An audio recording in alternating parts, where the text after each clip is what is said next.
स्वामी विवेकानंद जी के निर्णय से कौन परिचित नहीं है। आर्थिक विषमताओं से गुजर रहे थे और एक बार खुद उनके गुरुदेव रामकृष्ण परमहंस जी ने कहा, नरेंद्र, जा तू जाकर मां काली से जो मांगना चाहता है मांग ले। उस समय विवेकानंद यानी नरेंद्र के सामने सारे द्वार खुले थे।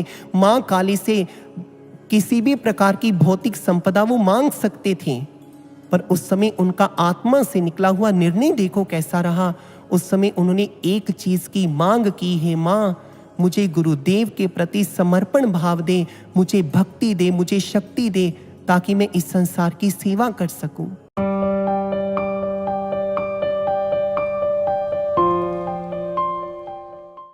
स्वामी विवेकानंद जब 1893 के जुलाई माह में कॉन्फ्रेंस के लिए शिकागो पहुंचे, तब उन्हें पता चला कि कॉन्फ्रेंस तो सितंबर में है और वो गलती से इतने दिन पहले आ गए हैं।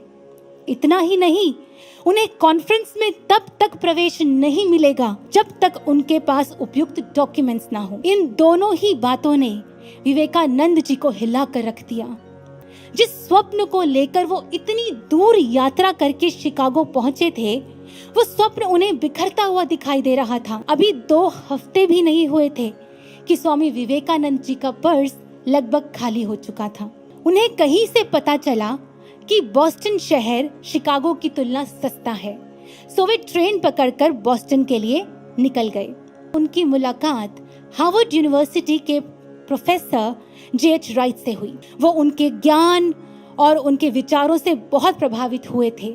इसीलिए जब विवेकानंद जी का शिकागो वापसी लौटने का समय नजदीक आया, तो उन्होंने स्वामी जी को शिकागो वापसी का ट्रेन का टिकट खरीद कर दिया और साथ ही पार्लियामेंट ऑफ रिलीजन्स के कार्यालय में पदाधिकारी और उनके मित्र डॉक्टर बारो के नाम एक पत्र भी लिख कर दिया, ताकि विवेकानंद जी शिकागो में सुखपूर्वक निवास कर सकें और कॉन्फ्रेंस में हिस्सा ले सकें। कॉन्फ्रेंस से कुछ 2-3 दिन पहले विवेकानंद जी शिकागो के लिए निकल गए। परीक्षा और संघर्ष अभी बाकी था। बहुत खोजने पर भी उन्हें वो पत्र नहीं मिला। वो पत्र उनसे गुम चुका था। पता उन्हें याद नहीं था। अब उन्हें कुछ नहीं मालूम था कि उन्हें कहाँ जाना है। He was lost। उस सर्द रात में विवेकानंद जी काफी देर सड़क पर इधर उधर घूमते रहे और अंत में जब कोई ठिकाना समझ नहीं आया, तो उन्होंने सूखे कागजों से भरे एक बड़े वेस्ट बॉक्स में सारी रात बिताई। जब कहीं से कोई मदद नहीं मिली, तो वो थक हार कर सड़क के किनारे आकर बैठ गए और ईश्वर इच्छा पर छोड़ दिया। जब उन्होंने समर्पण कर दिया, तब एक चमत्कार हुआ। कुछ देर बाद पास ही के एक आलीशान महल जैसे घर का दरवाजा खुला और वहां से एक महिला बाहर आई। वो विवेकानंद जी के पास आकर पूछती हैं, क्या आप पार्लियामेंट ऑफ रिलीजन्स में हिस्सा लेने आए हैं? और उन्होंने उन महिला को अपनी सारी परेशानी बयां कर दी। वो महिला विवेकानंद जी को अपने घर ले गई, उन्हें नाश्ता करवाया और फिर स्वयं पार्लियामेंट ऑफ रिलीजन्स के ऑफिस ले गई और डॉक्टर बारो से उनकी मुलाकात करवा दी। इसके बाद जो हुआ सज्जनों, उसे दुनिया जानती है।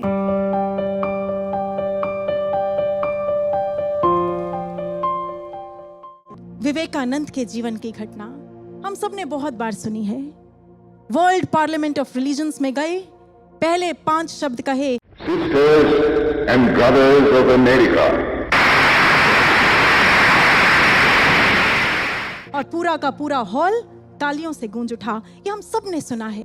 उस दिन उसी हॉल में विवेकानंद से पहले ऐसे 3 लोग थे, 3 लोग। एक श्रीलंका के धम्मपाल अंगीकार, जापान के एक संत और भारत की ही थियोसॉफिकल सोसाइटी से प्रताप चंद्र मजुमदार।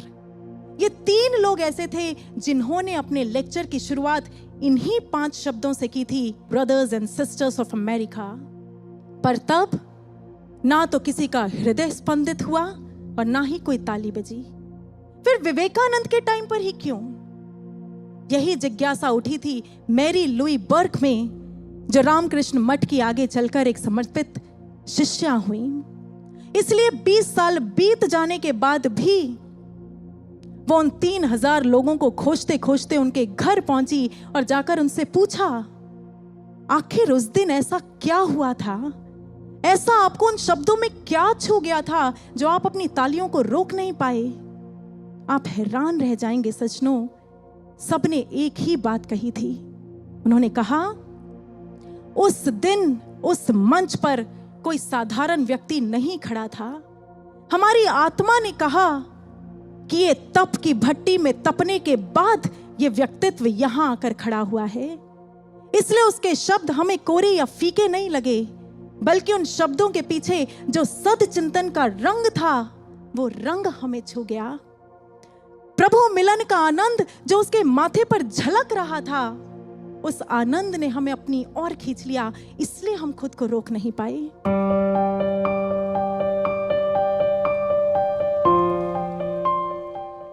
विवेकानंद के पास एक स्त्री पहुंची और वो कहती है कि महानुभाव, मुझे आप बहुत पसंद हैं, प्रिय हैं, और मेरी ये इच्छा है कि मैं आपसे एक आपके जैसा पुत्र पाऊं।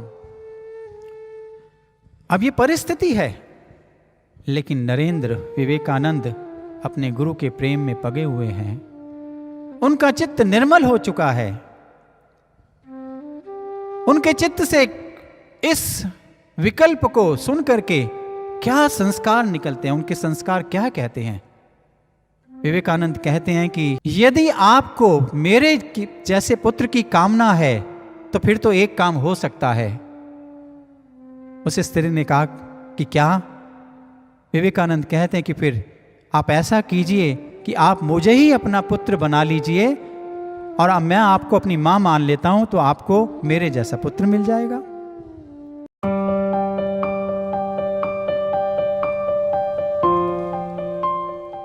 स्वामी विवेकानंद जी की बात करें, वो एक बहुत अच्छे ओरेटर थे, बुद्धिमान थे, ब्रिलियंट थे, और उन्होंने अपनी इन्हीं स्किल्स को, इन्हीं गुणों को अपने गुरु के मिशन में लगाया।